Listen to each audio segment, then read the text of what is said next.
కన్ఫ్యూజన్తో start చేసి ఫ్రస్ట్రేషన్లోకి వెళ్ళి డిస్ట్రక్షన్తో ఆపుతాడు. దేశం కోసం ప్రాణాలు ఇచ్చిన ఫ్యామిలీ నుంచి వచ్చావు నువ్వు. అలాంటి వాడి పోరాటం ఎలా ఉండాలి? నా దేశాన్ని కాపాడుతూ చావాలనుకుంటున్నాను. నా దృష్టిలో అంతకన్నా గొప్ప చావలేదు.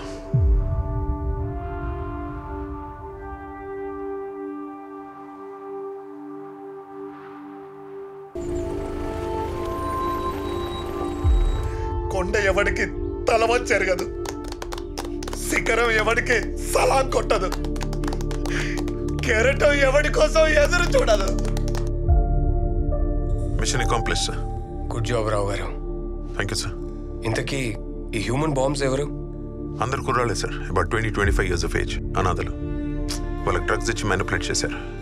ఇప్పుడు రీహాబిలిటేషన్ సెంటర్లో ఉన్నారు.